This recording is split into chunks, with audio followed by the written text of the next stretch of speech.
I'm Sukera. I'm the CEO and co-founder of Piar. We're a consultancy based in New York that helps integrated marketing and communications teams at large organizations do a better job of showing their impact to executive leadership. We work with B2B businesses to connect their efforts directly to sales, but also work with clients in the technology, healthcare, food, and beverage sectors. Recently, we connected with the chief communications officer of a cutting-edge food technology company that represents the future of food cultivation. Yet their entire business is facing multiple statewide bans against their methods of production, led by lobbyists and big-wig politicians. We've teamed up with them to uncover the narrative labors which exist in culture and to help craft messaging to convert pro-ban individuals to neutral. Well, the biggest challenge our client faced was that everything they knew about their customers and tribe, their audiences, messages, and channels was terrific, and a lot of money was invested in firmly rooting their organization amongst their supporters.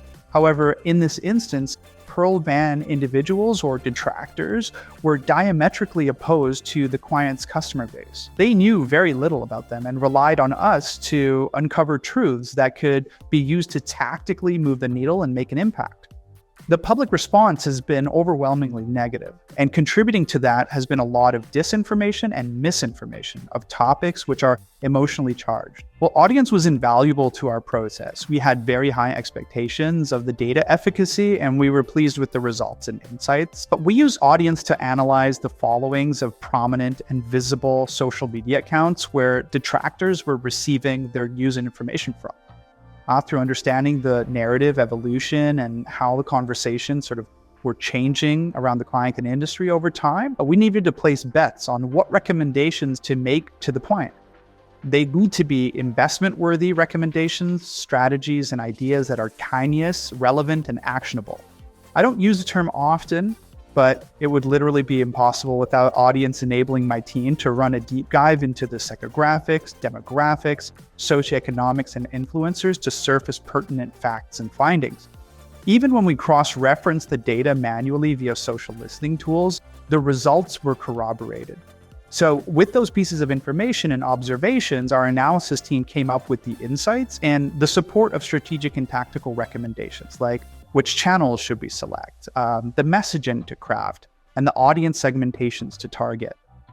Helping the client decide whether to take the fight head on or where to focus on a lighter touch and what methods, formats, and language would be most effective. We bucketed the major narratives cited by detractors into two buckets, those which were rooted in disinformation versus those rooted in truth.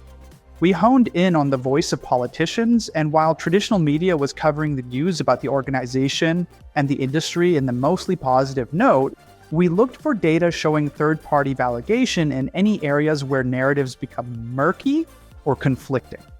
In that process, the fears, arguments, and doubts of the detractors were surfaced. They feared for their jobs, their health, the future of their loved ones, and used specific arguments to indicate that. Arguments that needed to be dismantled in a delicate and empathetic way. This deep knowledge greatly influenced the process, and we benefited from understanding the audience on a human level, not just angry tweets, but people who were conscientious and ethical and needed to be reasoned with on a common ground that made sense for everyone involved. And while this is a great start, the job's not done. The situation is fluid and ongoing, and it'll be important to use tools like Audiense to keep a pulse on the ecosystem. Continue to identify clusters and segments to push media to. And with the help of their leadership, all we need to do is continue to uncover truths. That's really where the magic has been. In terms of recommendations, most B2C organizations have spent a lot of time, money, and effort into understanding their core audiences and target customers. But from my experience, one thing that could make you a more effective marketer or communications leader is to invest in learning about your detractors. People who are not your core audience, and maybe feel strongly about not being your customer.